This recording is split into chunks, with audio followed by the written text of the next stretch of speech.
Wenn man auf vergangene Anno-Spiele zurückblickt, kann man erfreulicherweise ganz einfach erkennen, dass sich die Serie über all die Jahre im positiven Sinne zwar immer weiterentwickelt hat, aber im Kern, im Gegensatz zum Beispiel zu der Die Siedler-Serie, immer ihr ursprüngliches Konzept beibehalten hat. Das führt aber auch dazu, dass an manchen Mechaniken mittlerweile der Zahn der Zeit nagt, was sich vor allem am rechtwinkligen Raster samt Straßenbausystem bereits in Anno 1800 deutlich bemerkbar machte.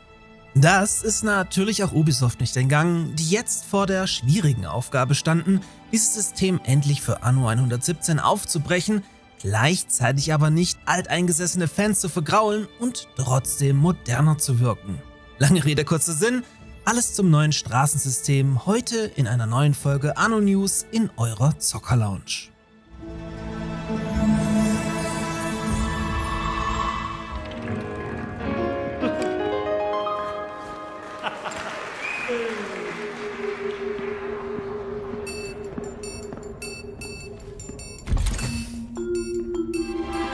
In Evil Genesis 2 dürft ihr als böses Genie ein hochmodernes Versteck für Verbrecher auf geheimen Inseln entwerfen und dann folgerichtig nach der Weltherrschaft streben.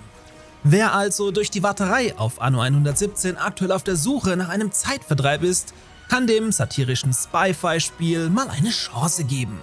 Denn bei meinem Partner Instant Gaming bekommt ihr Evil Genesis 2 aktuell für knapp 6 € und unterstützt mit einem Kauf dabei zusätzlich diesen Kanal hier samt Anno News sehr.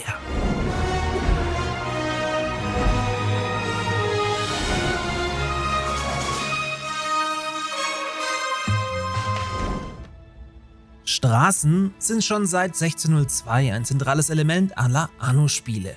Sie verbinden Gebäude vom Kontor über Produktionsketten bis hin zu euren Wohnhäusern und visualisieren eure Transportzeiten und Distanzen mit kleinen Feedback-Einheiten.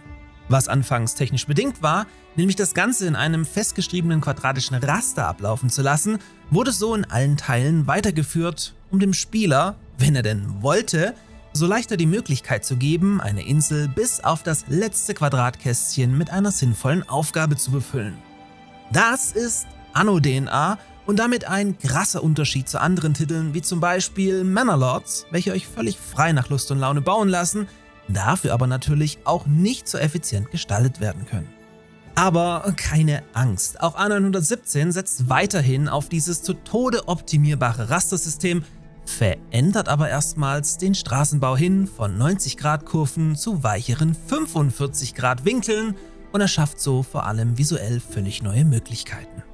Ziel der neuen Herangehensweise war es, Ecken und Straßenverbindungen weicher aussehen zu lassen, indem das neue System automatisch sanfte Kurven anstelle von scharfen Ecken erzeugt. Um so aber Veteranen nicht vor den Kopf zu stoßen, ist das System zum einen auf Wunsch komplett abstellbar und zum anderen so flexibel, dass es sich an neu gesetzte Gebäude anpassen kann, was dann, wenn es nicht anders geht, im Notfall wieder zu einem 90-Grad-Winkel führt. Sprich, durch organische Straßen erhaltet ihr in Anno 117 einen natürlicheren Look, verliert aber effektiv keinen Millimeter an Baufläche, womit dann am Ende hoffentlich jeder Spielertyp zufriedengestellt sein sollte. Ich bin aber schon sehr auf eure Kommentare gespannt, ob hier nicht doch noch jemand was zu meckern findet. Um das Ganze zu veranschaulichen, hat uns Ubisoft auch gleich die Unterschiede aus 1800 zu 117 visuell präsentiert. So unterteilt sich das neue Anno neben dem quadratischen Raster in den Kästchen zusätzlich in 4 dreieckige Subkacheln und ermöglicht so diagonales Bauen. Eine weitere Änderung betrifft Kurven allgemein, die jetzt nicht mehr zwanghaft an das Anno-Raster gebunden sind, sondern sich, wie schon kurz angesprochen, dynamisch an die aktuelle Situation anpassen können. So werden die einzelnen Straßenelemente nicht mehr im Raster gerendert, sondern setzen nun auf Graphen. Nicht verschweigen sollte man aber, dass das neue System natürlich auch Nachteile hat. So benötigt eine neue Straße immer 2 Endpunkte und ist damit mindestens 2 Felder lang. Als weiteres Beispiel führt Ubisoft auch hier nochmal Anno 1800 an, für welches immer genau 20 verschiedene Straßentypen animiert werden mussten, um alle Eventualitäten abzudecken.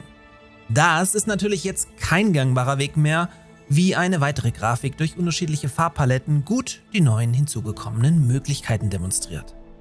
Damit das Ganze auch gameplay-technisch Sinn macht, richten sich Gebäude und Felder zusätzlich an den Straßen aus. Sprich, ihr werdet damit im neuen Anno 117 auch die Möglichkeit erhalten, Gebäude oder ganze Häuserblöcke im 45-Grad-Winkel anzulegen, was zum Beispiel an einem Berg oder der Küste durchaus zu noch mehr Effizienz führen könnte.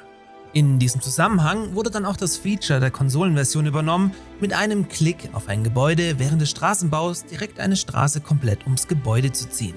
Es wird übrigens auch spannend sein, wie sich dieses neue System auf Aquädukte bzw. Wasserstraßen auswirken wird, welches ein zentrales neues Spielelement in Anno 117 Pax Romana einnehmen sollte und dann wohl auch zusätzliche Höhenunterschiede berücksichtigt werden könnten, da Wasser ja immer nach unten fließen muss. Dazu aber in den kommenden Anno News mehr, also gerne ein Abo dalassen und in diesem Sinne bis zum nächsten Mal.